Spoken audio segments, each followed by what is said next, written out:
Ouais, ma sœur est à l'étranger pour le boulot. Elle m'a dit que je pouvais profiter de la maison autant que je voulais. Alors, à nous. Cette voix était celle de Manon, ma petite sœur de 19 ans. Au moment où son ton désinvolte, mêlé aux acclamations de ses amis, a résonné depuis le haut-parleur de mon smartphone, mon sang s'est glacé dans mes veines. À l'étranger ? J'étais assise à ce moment précis dans un restaurant du centre-ville, en face de mon mari, Julien, qui ne se doutait absolument de rien. Ce que j'écoutais était l'audio en direct, capté par les caméras de surveillance de ma maison flambant neuve. Tout avait commencé quelques minutes plus tôt, par un simple appel de ma belle-mère. « Camille, quelque chose ne va pas. La musique est si forte qu'on l'entend depuis la rue. Sais-tu ce qu'il se passe ? » C'était censé être le plus beau jour de ma vie. Le jour où je prenais enfin possession de la maison de mes rêves, achetée avec les 1,2 million d'euros que j'avais péniblement amassés après des années de sacrifices épuisants. Nous avions invité les parents de Julien pour qu'ils soient nos tout premiers invités. Pendant qu'ils se détendaient à l'intérieur, Julien et moi devions faire irruption en criant « Surprise !» Tout devait être parfait, mais la voix de ma belle-mère à l'autre bout du fil n'était pas empreinte de joie, mais de confusion. Poussée par ces paroles, j'ai discrètement ouvert l'application sous la table. Une vision d'enfer s'est alors étalée sur mon écran. Le salon était bondé d'inconnus en sueur. Et au centre de tout cela, Manon trônait, telle une reine. Elle ne s'était pas contentée d'entrer sans permission. Elle avait effacé jusqu'à mon existence et offert ma maison, la cristallisation de tout mon labeur, comme si elle lui appartenait, la livrant à ses amis sans la moindre hésitation. Avant même que la colère n'ait eu le temps de monter, un sentiment froid et d'humiliation absolue m'a transpercé. Tandis que le mensonge de Manon résonnait en boucle dans ma tête, j'ai balayé l'écran de mes doigts tremblants pour passer aux autres caméras. Pas seulement le salon, mais aussi la cuisine, l'entrée, la baie vitrée menant au jardin. Chaque écran était rempli des visages de jeunes que je ne connaissais pas. Ils ouvraient mon réfrigérateur comme si c'était le leur, s'affalaient avec leurs chaussures sales sur mon canapé neuf, un canapé que je n'avais même pas encore utilisé une seule fois. C'était dégradant. Je n'avais pas sacrifié mes nuits de sommeil ni consacré tous mes week-ends à des missions en freelance pour assister à un tel spectacle. Mais ce qui a véritablement fait exploser ma colère, c'est lorsque j'ai zoomé sur la caméra pointée vers le plan de travail de la cuisine. Là, alignés, il n'y avait pas que des chips, mais de la vodka, de la tequila et des montagnes de bouteilles de bière. Et le pire de tout, c'est que la plupart des personnes qui trinquaient, y compris Manon elle-même, étaient clairement mineures. Ma sœur a 19 ans, elle est donc majeure, mais beaucoup de ses invités ne l'étaient pas. Il ne s'agissait plus d'une simple violation de domicile ou d'une fête bruyante. Il s'agissait de fourniture d'alcool à des mineurs, de consommation d'alcool par des mineurs, plusieurs délits graves étaient en train d'être commis dans ma maison. Ce n'était plus une fête. C'était une véritable scène de crime. Et si quelqu'un faisait un coma éthylique ? Et si quelqu'un prenait le volant en état d'ivresse et provoquait un accident ? En tant que propriétaire, une partie de la responsabilité pourrait me retomber dessus. Le comportement égoïste et inconscient de Manon ne me mettait pas seulement en danger. Il pouvait entraîner chaque mineur présent, leur famille, et même de parfaits innocents dans une situation catastrophique. Toute l'affection qui me restait pour ma sœur de sang s'est complètement évaporée à cet instant. Elle n'avait pas seulement souillé mon rêve. Elle manquait fondamentalement de tout sens des responsabilités envers la société. J'ai relevé la tête et me suis tournée vers Julien, qui m'observait avec inquiétude. Il n'y avait plus rien à cacher. La surprise avait été gâchée de la pire des manières. Mais à cet instant, j'avais besoin de lui. « Julien, écoute-moi. » J'ai posé sur la table les clés de la maison, des clés que je ne lui avais pas encore données. C'était censé être ton cadeau, notre nouvelle maison. Mais en ce moment même, ma sœur se l'est appropriée. Je lui ai montré l'écran de mon téléphone. Julien l'a fixé, incrédule. Un pli profond s'est creusé entre ses sourcils, son expression sombrant lentement dans une fureur silencieuse. Il a pris ma main et a murmuré d'une voix basse, « Camille, ce n'est pas de ta faute. » Ces mots m'ont donné la force de continuer. J'appelle la police. Ce n'est plus une affaire de famille. C'est un délit. Il n'y avait plus la moindre hésitation dans ma voix. Je comprenais le poids de dénoncer ma propre sœur à la police. Je savais que cela pourrait nuire à son avenir. Mais pour empêcher la tragédie bien plus grande que ses actions pourraient causer, il n'y avait pas d'autre choix. Je n'étais pas assez naïve pour ignorer la portée de ce que j'allais faire, livrer ma propre sœur aux autorités, mais si je fermais les yeux, quelque chose de bien pire arriverait, et plus que tout, je me perdrais moi-même. Julien a croisé mon regard puis a hoché fermement la tête. D'accord, Camille, tu as raison. Je suis avec toi. J'appelle mes parents tout de suite pour leur dire de tout expliquer en tant que témoin quand la police arrivera. Ils sont déjà devant la maison. Ils ont vu exactement ce qu'il se passait. Ces mots ont été comme une main forte tendue vers moi dans l'obscurité. Je n'étais pas seule. Quelqu'un était à mes côtés pour mener cette bataille avec moi. Ragaillardi par cette prise de conscience, j'ai fermé l'écran de mon smartphone, ouvert l'application d'appel et composé le 17. Les quelques secondes nécessaires pour joindre un opérateur m'ont paru une éternité. Police, secours, quelle est votre urgence ? La voix calme et professionnelle a résonné dans le haut-parleur de mon téléphone. J'ai pris une profonde inspiration et j'ai parlé aussi posément que possible. Il y a un incident. Une fête non autorisée de grande ampleur a lieu à mon domicile. L'organisatrice est ma sœur, mais je ne lui ai jamais donné les clés. C'est une violation de domicile. J'ai clairement énoncé mon adresse, puis j'ai continué. Et le plus important, plusieurs mineurs y consomment de l'alcool. Il y a une grande quantité d'alcool dans la cuisine, et tout est enregistré par les caméras de surveillance. La réponse de l'opérateur a été rapide. Compris. Nous dépêchons des patrouilles immédiatement. Veuillez nous donner votre nom et vos coordonnées, surtout, ne vous approchez pas des lieux. Restez en sécurité jusqu'à l'arrivée des agents. J'ai donné toutes les informations nécessaires et j'ai raccroché. Le bruit du restaurant me semblait appartenir à un monde lointain et irréel. J'ai immédiatement rouvert l'application de sécurité. Mais cette fois, je ne me suis pas contentée de regarder les images en direct. J'ai activé la fonction d'enregistrement. Chaque angle de caméra était sauvegardé en temps réel, à la fois sur le cloud et sur mon téléphone. Manon tendant une bière à un ami. Un garçon manifestement mineur buvant à la bouteille ce qui semblait être de la vodka. Quelqu'un riant en heurtant quelque chose contre mon mur fraîchement peint. Chaque clip, chaque son servirait de preuve irréfutable. Une preuve qui ne laisserait aucune place à des excuses comme « je ne savais pas » ou « je ne voulais pas faire de mal ». Cet enregistrement numérique serait ma seule arme, disant la vérité sans qu'aucune émotion ou loyauté familiale n'interfère. Je suis devenue, en un sens, une machine froide et calculatrice, enregistrant chaque acte de folie se déroulant sur mon écran. Dehors, la nuit était complètement tombée. À l'intérieur de mon smartphone, cependant, des gyrophares bleus et rouges clignotaient violemment, contrastant vivement avec l'obscurité extérieure. Moins de 10 minutes après mon appel, 2 voitures de police se sont approchées silencieusement de ma maison. À travers le flux vidéo, je n'entendais pas les sirènes retentir dans le quartier calme. Pourtant, les lumières clignotantes se reflétant sur les fenêtres voisines et l'asphalte humide signalaient de manière inquiétante l'intervention imminente et musclée. À l'intérieur, les basses qui faisaient trembler les murs se sont tues brusquement, comme si le courant avait été coupé. Les mouvements des jeunes dans le salon se sont figés, et les expressions d'ivre et exaltées sur leurs visages ont disparu. Des chuchotements comme « Qu'est-ce qui se passe ?» et « Il y a quelqu'un » semblaient emplir l'air. Puis quelqu'un a jeté un coup d'œil par la fenêtre et a poussé un petit cri. À cet instant, la panique a éclaté. Certains se sont précipités vers la porte de derrière pour s'échapper. D'autres se sont empressés de vider l'alcool dans l'évier de la cuisine. Au centre du chaos, Manon se tenait pétrifiée, abasourdie. Le sang avait quitté son visage, et l'attitude de reine qu'elle affichait quelques instants plus tôt avait disparu. Elle cherchait de l'aide du regard, mais ses amis étaient trop occupés à se sauver eux-mêmes pour croiser ses yeux.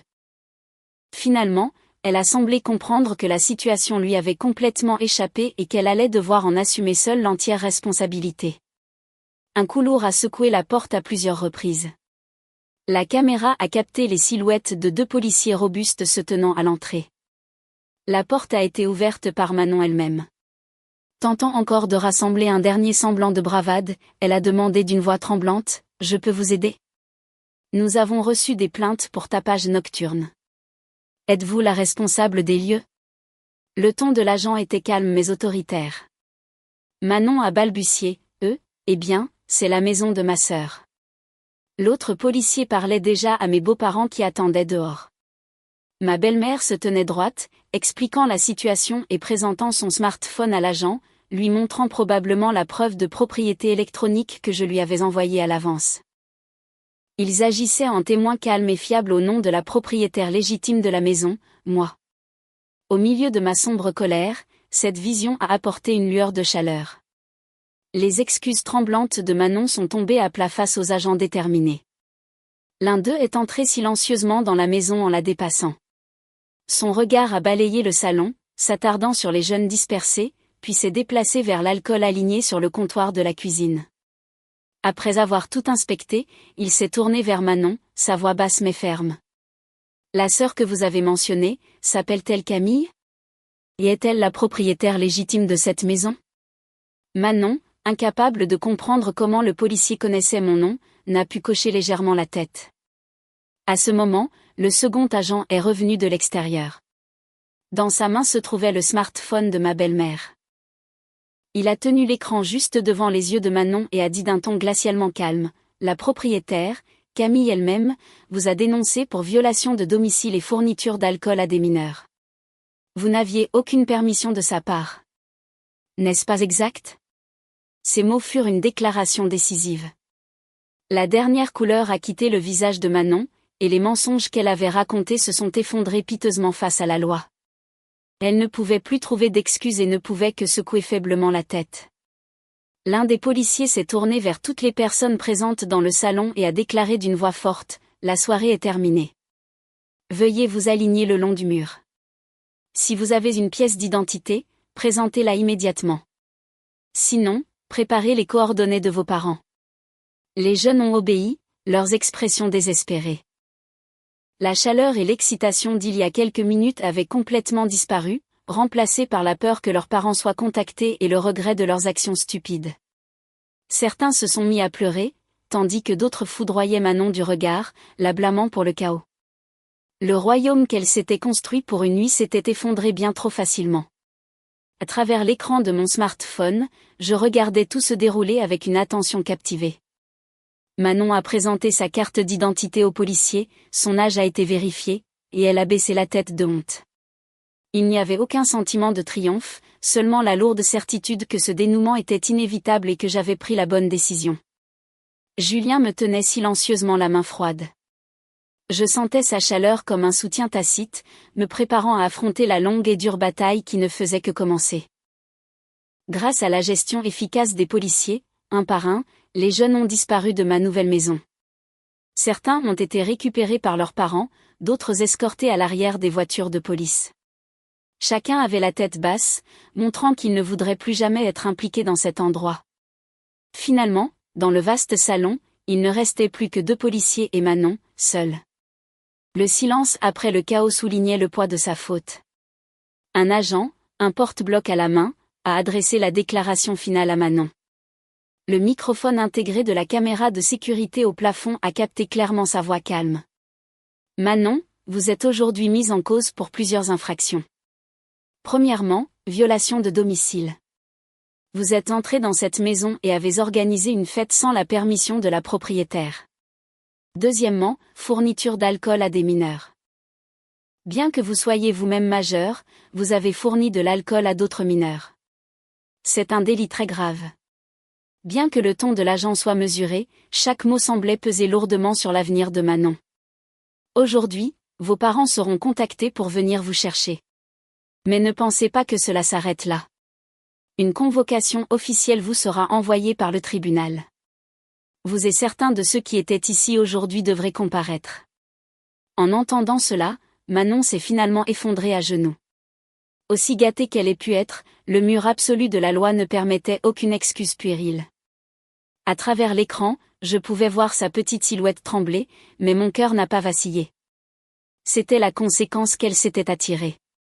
Bientôt, l'un des policiers a sorti son smartphone. Camille. Sa voix, capturée dans le flux vidéo, est parvenue à mes oreilles avec un léger décalage à travers mon téléphone. Les lieux ont été sécurisés. Votre sœur a été remise à ses parents, mais les enregistrements vidéo que vous avez transmis en ligne serviront de preuve cruciale dans toute procédure judiciaire future.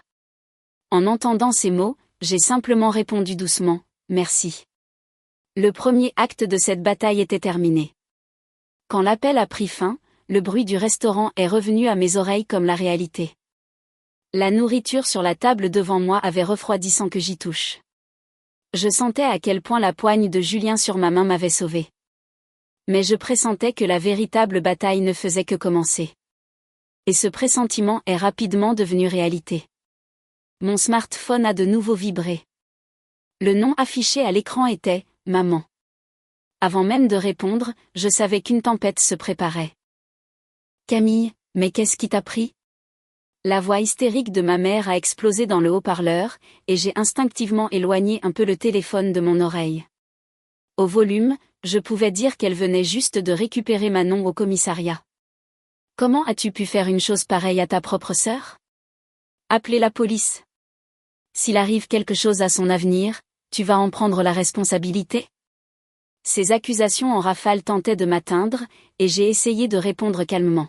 « Maman, écoute. Manon n'a pas seulement violé mon domicile. Elle buvait de l'alcool avec des amis mineurs.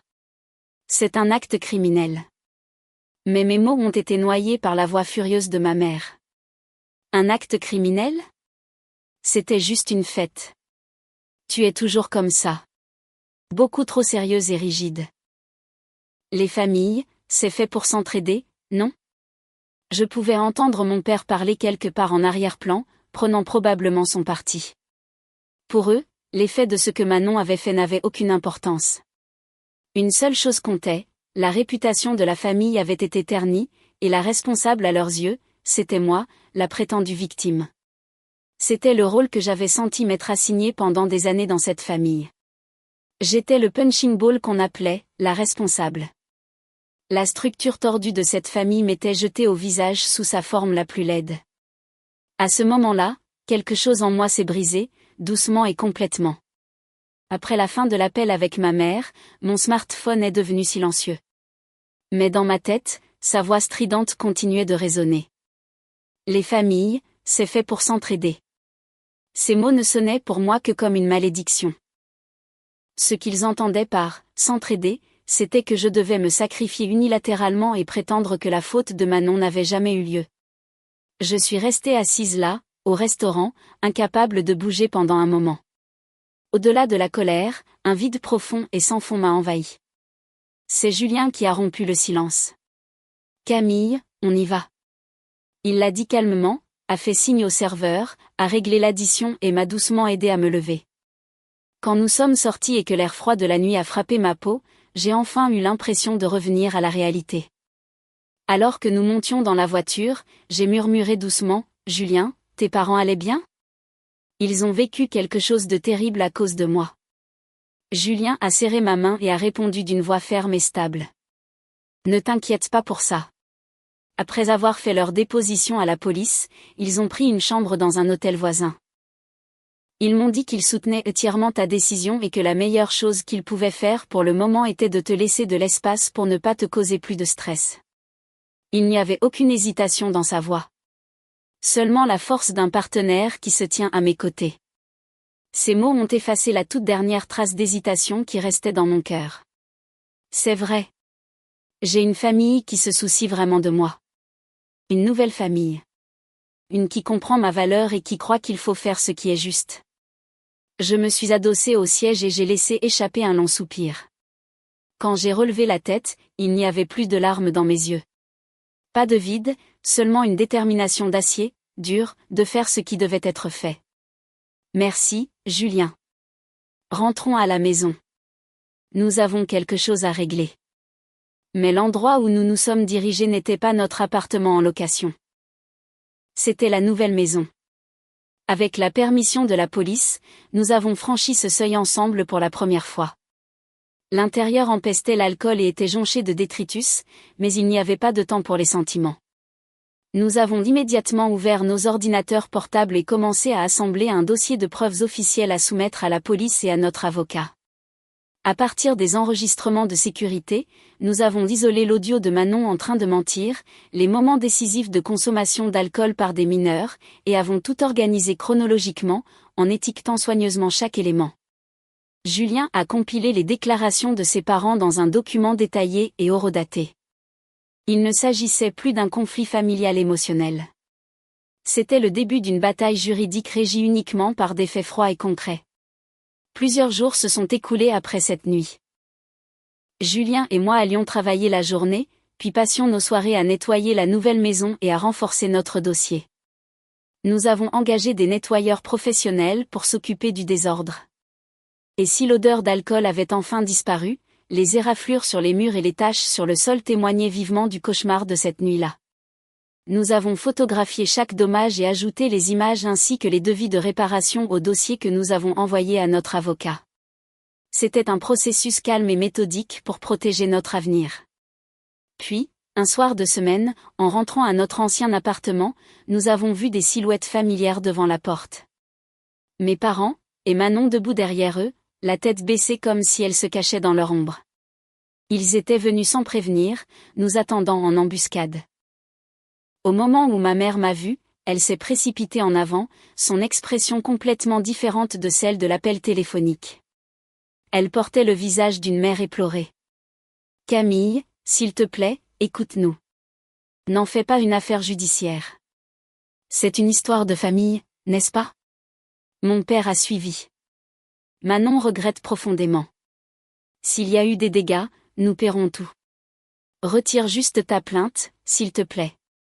En surface, leurs paroles auraient pu sembler aimantes, mais dans leurs yeux, je ne voyais que l'instinct de conservation et le souci des apparences. J'ai lentement secoué la tête. C'est trop tard. À ces mots, le chagrin a disparu du visage de ma mère, remplacé par la colère. Comment ça, trop tard ? Alors que j'essayais de les dépasser pour atteindre la porte, mon père s'est mis devant moi, me barrant le chemin, « Tu n'iras nulle part tant qu'on n'aura pas fini de parler. » Ma mère m'a agrippé fermement le bras. « Écoute-nous, Camille. » À cet instant, Julien, qui était resté silencieux jusqu'alors, s'est calmement avancé et s'est placé entre mon père et moi. « S'il vous plaît, arrêtez. » Sa voix était basse et contrôlée, mais remplie d'une résolution inflexible. Ne touchez pas ma femme.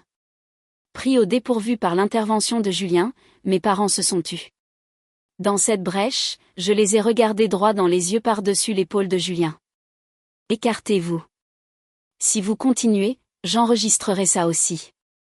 La façon dont vous nous tendez une embuscade et nous intimidez ici, et je le transmettrai à notre avocat. Voulez-vous vraiment devenir les complices de Manon ? Le mot « complice » a été comme de l'eau froide versée sur leur rage. Tout en me foudroyant encore du regard, mon père a lentement reculé et a libéré le passage. J'ai ouvert la porte de l'appartement avec Julien, je suis entrée et je l'ai refermée doucement derrière nous sans me retourner. Les cris qui résonnaient dans le couloir ont annoncé une rupture complète entre moi et mon ancienne famille. Pendant les semaines qui ont suivi cette confrontation, nous nous sommes entièrement concentrés sur les communications avec notre avocat. Et le jour du verdict, un appel de ce dernier nous a annoncé une nouvelle qui a complètement brisé les douces illusions de Manon. Manon a été reconnue coupable. Elle devra faire face à des amendes, des travaux d'intérêt général, un stage de sensibilisation au danger de l'alcool, une suspension de permis de conduire, et son casier judiciaire portera la trace de ce délit. Mais ce n'était pas tout. L'avocat a baissé la voix et a continué. Il y a un autre développement. L'un des parents d'un mineur qui a participé à la fête et consommé de l'alcool a déposé une plainte au civil contre Manon. Il réclame des dommages et intérêts élevés, arguant qu'elle a exposé leur enfant à un environnement dangereux. J'ai instinctivement eu le souffle coupé en entendant cela. C'était un coup venant d'un tiers, totalement indépendant des actions que nous avions menées. Le comportement imprudent de Manon avait créé un nouvel incendie, et maintenant les flammes revenaient directement sur elle. Selon l'avocat, les preuves vidéo que nous avions soumises serviraient également de preuves décisives dans cette affaire civile. Manon n'était plus seulement un problème familial. Elle faisait maintenant face à une responsabilité sociétale. Et ses parents ? A demandé Julien, et l'avocat a soupiré d'exaspération. Ils sont maintenant acculés par les frais de justice pour sa défense et pour répondre au procès civil à venir. La famille du plaignant est très aisée et a engagé un cabinet d'avocats de premier plan. Il n'y a aucune chance qu'ils pardonnent à la famille de Manon. Honnêtement, ce n'est que le début de leur cauchemar. Ces mots m'ont apporté une sombre satisfaction indéniable. Ce n'était pas seulement une punition pour Manon. C'était aussi un juste retour pour les parents qui l'avaient élevé pour en faire un monstre. Puis un jour, mon téléphone a sonné, affichant un numéro masqué. J'ai répondu avec prudence et j'ai entendu la voix sanglotante de Manon. « S'il te plaît, Camille, aide-moi. Parle-leur. Fais-leur retirer la plainte. Je ne peux pas. La maison, tout. Tout va disparaître. » Au moment où j'ai entendu cette voix, les événements de cette nuit ont défilé devant mes yeux. J'ai revu mes rêves durement gagnés être piétinés, et les visages de mes parents qui avaient toujours considéré mes sacrifices comme indus. Tout cela sous le prétexte de « parce que nous sommes une famille ». Mon cœur n'a pas bougé d'un iota. J'ai dit froidement, clairement, sans hésitation. Non. C'est la conséquence naturelle du fait de mettre en danger les enfants des autres, et ce n'est plus mon problème. Quoi qu'il t'arrive à partir de maintenant, ça ne me regarde plus. Quoi ? Mais nous sommes une famille. Son cri strident a claqué la dernière porte de mon cœur. Non, ai-je dit doucement, prononçant le dernier mot décisif. Tu n'as jamais utilisé le mot « famille » que comme un bouclier pour exiger des sacrifices unilatéraux. Depuis le jour où tu as essayé de tout me prendre, nous ne sommes plus une famille. Tu es une délinquante qui a violé mon domicile. Ma vraie famille est composée de ceux qui se respectent et se soutiennent mutuellement. Les personnes qui sont à mes côtés maintenant. Mon mari et ses parents. Ne m'appellent plus jamais.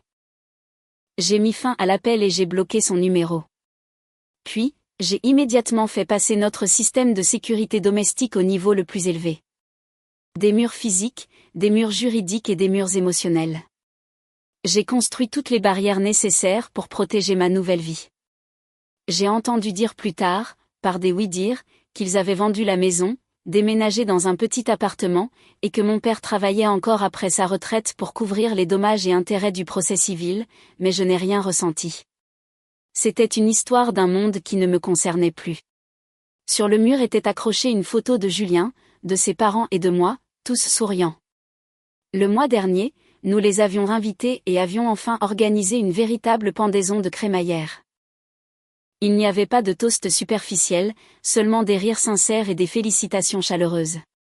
Un après-midi de week-end, j'étais assise seule à regarder la neige tourbillonner dans le jardin à travers la fenêtre du salon.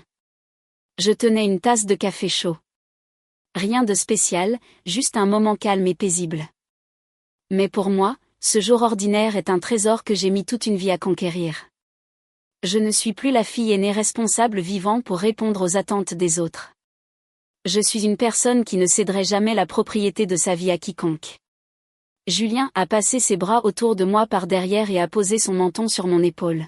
« Qu'est-ce que tu regardes » a-t-il demandé doucement. J'ai souri et j'ai répondu, « Notre avenir. » Cette maison n'est plus seulement un bâtiment. C'est ma forteresse, mon sanctuaire, l'endroit où je construirai le bonheur avec ma vraie famille. Le système de sécurité de pointe de la porte d'entrée surveillait tout silencieusement. Et il me protégeait non seulement des intrus physiques, mais aussi des fantômes de mon passé.